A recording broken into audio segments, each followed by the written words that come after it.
mentioned the fact that your wife was diagnosed with Alzheimer's, um, and that kind of led you on this you know towards this movement and preventing it for to Right. generate to other generations of people. Um, what did you learn seeing your wife go through Alzheimer's? Well, she was diagnosed in 2005. And what I saw is a person who gradually slipped away in terms of intellectual abilities initially. For example, she had decided shortly before the diagnosis that she wanted to move from a very large, nice home we had on Lake Washington to a condo in downtown Seattle because she said, frankly, she thought uh, managing a large place was just not what she wanted to do.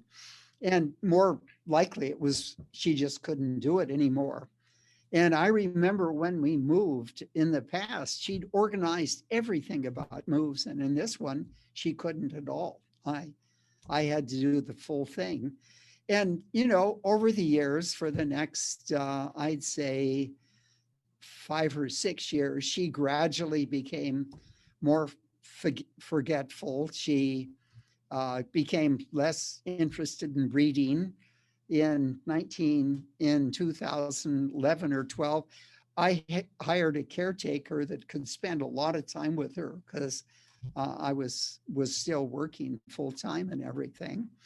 And then in about 2015, her abilities became so compromised, and that's with regard to toiletry and things like that, that we had to move her into a home.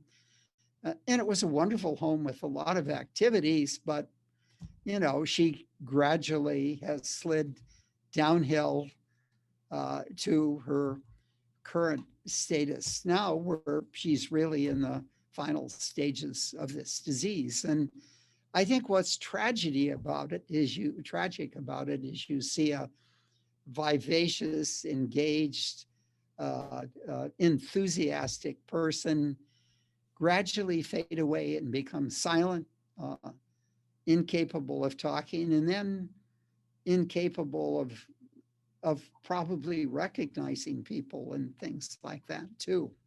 And the family has all gone through this, and it's been a challenge. Yeah, And hasn't. I have the means that she can get the best care, but for average families, I remember going to a meeting of 11 caretakers just to see what the experience was like for other people. And six of them said, "This has totally taken control of my life. I'm spending all our family income and savings. I just want it to be over. I mean, I don't want to live like this." And that's what happens to caretakers. They end up spending their entire life taking care of the individual that they love.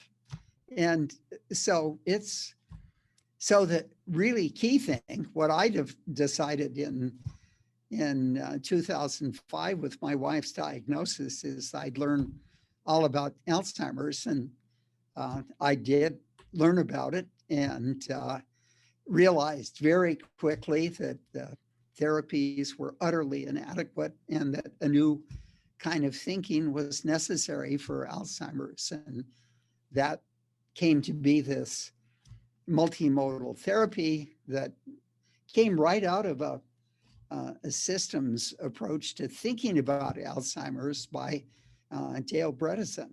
And, and, and it's taken a while to have the clinical trials to start to begin to prove that this is going to be a powerful way to approach Alzheimer's.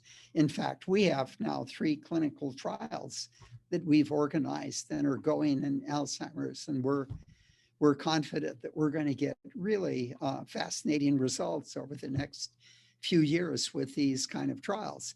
And that's why I cautiously hope in a 10-year period that we can do very substantial transformation in the whole arena of Alzheimer's with early prevention and reversal that will let us deal with most Alzheimer's diseases early.